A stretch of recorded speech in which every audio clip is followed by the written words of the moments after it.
Que loucura, né? É um debate que trouxe luz, né? Algo que nós vivemos no dia a dia, agora queremos entender como podemos facilitar a vida dos jovens, como que o uso excessivo da tecnologia interfere a vida deles, a educação, o ensino. Nós vamos conversar agora com o William Borghetti, que é neurocientista. Seja bem-vindo, William. Oi, Pamela, obrigado. Olha, eu já comecei aqui o papinho com ele falando como é complicado falar sobre isso, porque eu estou aqui ao seu lado e o meu celular está aqui. Nós temos uma dificuldade de se distanciar do celular, nós adultos. Imagina só para os jovens. Como que o cérebro deles processa informação, processa conhecimento e como que o uso excessivo das telas atrapalha esse processamento? Legal. Primeiro, obrigado pelo convite, né? Estou aqui num programa clássico da TV brasileira, muito feliz. E a gente sempre tem que entender que o cérebro da criança e do adolescente, ele está em constante transformação.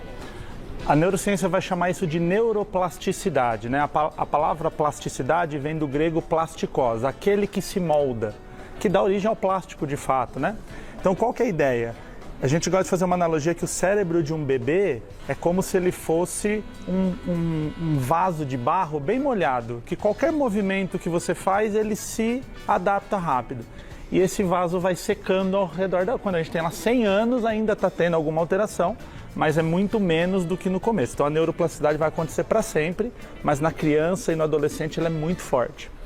Qualquer intervenção que você faça nesse cérebro, principalmente de questões sobre vício, então, por exemplo, a bebida, a droga, qualquer tipo de exposição à pornografia, esse tipo de situação para a criança e para o adolescente é muito mais forte porque o cérebro está em formação, né?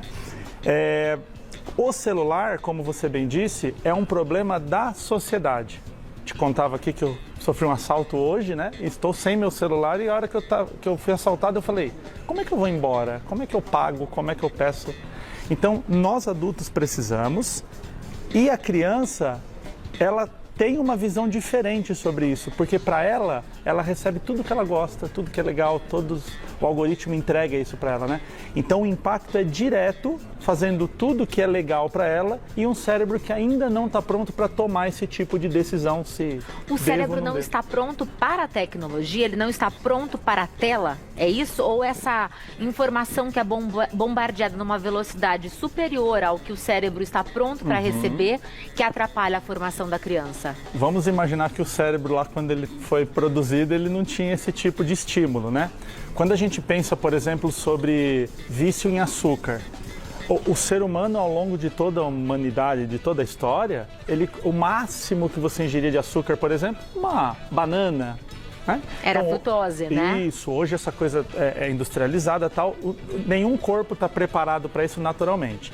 Então é o seguinte, a criança, ela pode ser estimulada com algum tipo de tecnologia, a tecnologia está aí para, por exemplo, existem hoje projetos, eu trabalho num projeto lá na UFABC chamado Calulu, que é um aplicativo que ensina crianças a serem alfabetizadas. Então é um aplicativo usado para o bem. Qual que é o grande problema? A criança assistindo a aula e estando no celular. Porque ela não está prestando atenção, ela não está moldando esse vaso, né, que você bem ilustrou. Não há a formação, o cérebro está dividido, são como as telas do computador. Exatamente, e a gente precisa entender o seguinte, é impossível prestarmos atenção em duas coisas cognitivas ao mesmo tempo. Imagina você tentar fazer um cálculo e escrever um texto. Confunde, você vai ter que parar um para fazer o outro. A gente consegue fazer uma ação mecânica e cognitiva. Então, por exemplo, posso estar assistindo aqui o Mulheres e enquanto eu lavo a minha louça, enquanto eu faço uma bicicleta, porque são questões mecânicas e cognitivas. Agora, duas cognitivas não dá. E nenhum professor do mundo vai ganhar da rede social. Ela é muito mais interessante. Muito mais. E ela, com um deslizar de dedo, muda. Perfeito. Ela não tem fim, né? Não tem fim. Você vai rolando, ela não tem fim. Muitos pais estão relatando crianças com abstinência. Isso existe? Celular realmente vicia e causa abstinência? Existe e vicia pelo seguinte. Tudo que altera a nossa dopamina, a dopamina é uma química que ela vai dentro do nosso neurônio, né? Chamamos tecnicamente de neurotransmissor. A dopamina ela é o neurotransmissor da motivação. Então, quando você fala, eu gosto de até usar um exemplo com os pais assim. Imagina que você está num barco e tem tubarões na água.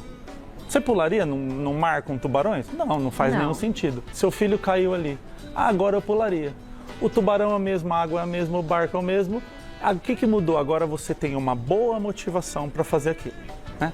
Vamos correr 100 quilômetros. Para quê? Para que eu vou fazer isso? Tem R$1 milhão esperando a gente lá. Nossa, parece que agora tem uma motivação. Essa motivação é dada pela dopamina. Então, a rede social, as grandes big techs, essas empresas de tecnologia, elas contratam muitos neurocientistas para entender o comportamento e falar assim, peraí, essa pessoa ela tem problema social. Se eu trouxer para ela contatos com pessoas e coisas legais e pessoas que gostam da mesma coisa que ela, porque imagina que você é muito específico assim, eu gosto de copos de vidro. Você é uma pessoa meio estranha ali no seu grupo, mas na internet você encontra um grupo de pessoas que gostam de copos de vidro. E aí você encontra ali a sua tribo tal, mundial, então em 8 bilhões de pessoas deve ter lá o grupo do copo de vidro, então aquilo te acolhe. E aí você volta para o mundo real e o mundo real é um pouco mais complexo. O mundo virtual ele se torna mais interessante, justamente porque há por trás um trabalho de pesquisa para que ele seja assim. Exatamente, porque se a gente pensar como é que a rede social ela fatura, ela precisa que você esteja nela e ela vai te entretendo e aí ela te fala, olha esse produto aqui, olha essa propaganda. Só que é uma propaganda muito específica, porque ele fala assim, o que a Pamela gosta? E aí, às vezes a gente brinca, comentei um dia lá que ele comeu uma pizza, começou a aparecer propaganda. E aí surge justamente o que eu gosto. Agora, para que a gente finalize essa conversa, estamos vendo aqui imagens de crianças, de bebês com acesso à tela. Não tem como negar, essa geração nasceu com a tela. A tela faz parte da nossa vida. Essa é a nossa realidade. Como introduzir e quando introduzir essa tela de forma segura para os pequenos? Primeira coisa que a gente tem que comentar, que você já trouxe um ponto legal, celular para uma criança hoje é igual geladeira para a nossa geração. Se tirarem as geladeiras do mundo, eu não sei como é que mantém um alimento, né? Eu preciso da geladeira. Cheguei e já tinha geladeiras no mundo aqui. Então, para a criança, isso já é o normal. Ela já chega no mundo onde não é uma novidade, é um item básico. Exato. Cheguei e já estava aqui.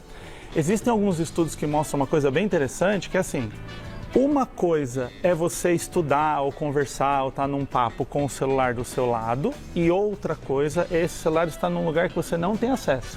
Quando você entra num avião que você sabe, olha, eu posso fazer o que for, eu não vou conseguir acessar esse celular, é como se o cérebro desse uma relaxada do tipo, não tem o que fazer. Agora eu colocar ele aqui e ficar, é igual a gente colocar assim uma bebida para quem tem um alcoolismo. Dá vontade de dar uma olhadinha, né? Deixar. Então, a sua pergunta sobre a idade. Crianças assim até 2, 3 anos, o ideal é que não tenha acesso à tela. Zero acesso à tela.